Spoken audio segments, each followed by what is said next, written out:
Oh hi! Today I'll be showing you how to make one of my favorite, super easy and highly addictive high protein snacks. These pumpkin spice donut holes are actually the first dessert seitan I ever made.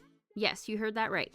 Dessert seitan is the future I want. Anyways, Vital Wheat Gluten is our main ingredient.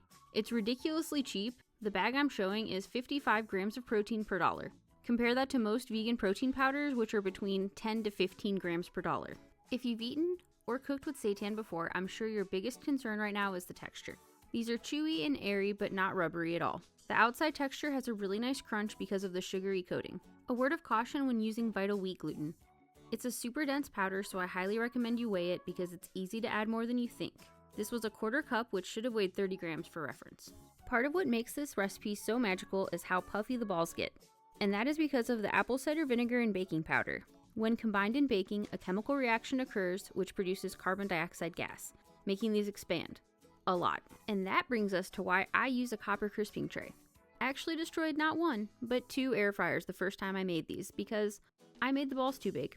And wow, they sure get bigger when they cook. So now I'm too scared to do it again, but honestly, I love the crap out of this crisping tray. It works just as well as an air fryer, and also my grandma got it for me because grandmas know all the good kitchen stuff. I'm using pumpkin pie spice, but if you're not in the fall mood, just replace it with cinnamon. Now for the baking. Make sure you preheat your oven to 350 Fahrenheit or 177 Celsius. We add all of the dry ingredients and whisk together well. This ensures that the ingredients like baking powder and spices are evenly dispersed and that we aren't overmixing at the end, which can result in a rubbery final product. Once the dry ingredients are well mixed, add the apple cider vinegar and water. I just mix this by hand until I have a dough that looks like this. If your dough is too dry, meaning that you are unable to incorporate all of the flour, add a small amount of water. If your dough is too wet, add a bit of Vital Wheat Gluten until it's not. Next, we divide the dough into balls. I usually shoot for 10 to 12 and try to make them about the same size so that they cook evenly.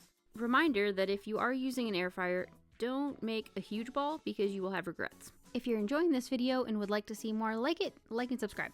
I like the dough to be a little wet so that the sugar mixture sticks to it. If you're having trouble getting the sugar to stick, try spraying the balls with olive oil and try again. You probably won't be able to get all of the sugar mixture to stick, but use as much as you can. Next, we throw them on our crisping tray and bake them for 25 to 27 minutes in the oven at 350 Fahrenheit or 177 Celsius. I like to keep them spaced pretty far apart. I only put 5 to 6 on a tray this size because they expand. I know, I'm a broken record, but I have trauma, okay? You can tell that they're done when you poke them and they don't dent or collapse. They should also puff back up after set assault. You can eat them plain, or I've had a few people say they make like a cream cheese frosting to dip them in, which is genius by the way, but eat them however you want. If you liked this video and would like to see more easy and quick high protein recipes that you can make at home, even if you don't cook that much, be sure to like and subscribe. And if you have any ideas for recipes you'd like to see on this channel, send them my way.